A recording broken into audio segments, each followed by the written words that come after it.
استخارہ ایک بہت اچھا کام ہے۔ وہ کیا ہے؟ استخارے کے معنی ہے خیر طلب کرنا،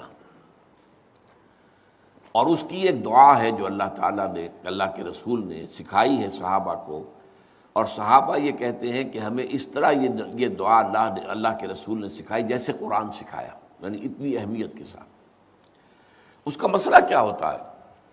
کہ آپ ایک کام کرنے چلے ہیں، ابھی آپ کا دل جو ہے وہ کچھ تذبذب میں ہے کہ یہ کام ٹھیک ہے یا نہیں ہے، اس کا نتیجہ اچھا ہوگا کہ نہیں ہوگا، یہ بیل منڈے چڑھے گی کہ نہیں چڑھے گی۔ تو اس جو آپ کا جو اندر کا جو تذبذب ہے،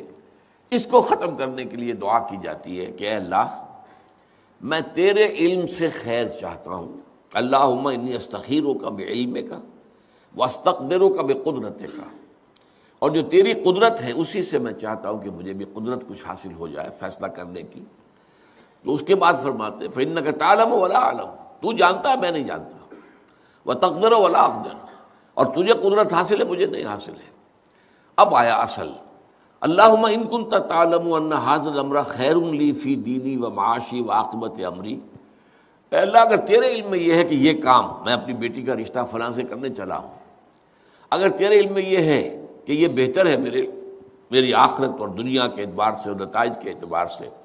فقدرہ لی، تو پھر اس کو طے کر دے میرے لیے، ویسرہ لی، میرے لیے آسان کر دے، ثم ارضنی بہ، اور پھر مجھے اس پر راضی بھی کر دے۔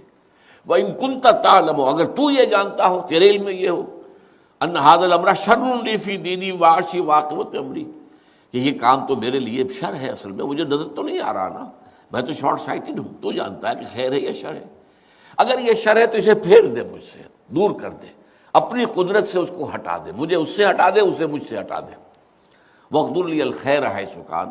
اور جہاں سے بھی ہو مجھے خیر عطا فرما،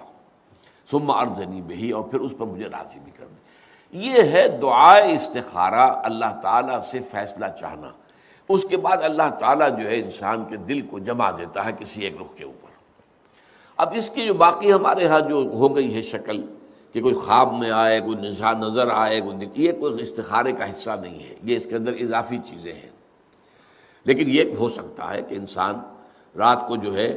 2 نفل نماز پڑھے اور اس کے بعد یہ دعا استخارہ کر کے سو جائے، ہو سکتا ہے کوئی خواب کے اندر اسے کوئی اشارہ مل جائے، امکان ہے اس کا۔ لیکن یہ ہے کہ یہ کوئی ضروری نہیں ہے، یہ صرف یہ ہے کہ دل کا کسی پہلو پر پھر جم جانا، ٹھک جانا، یہ اس بات کی علامت ہوگی کہ میں نے اللہ سے بات کہی تھی، اللہ نے میرے دل کو اس پر جما دیا ہے، تو یقیناً اس میں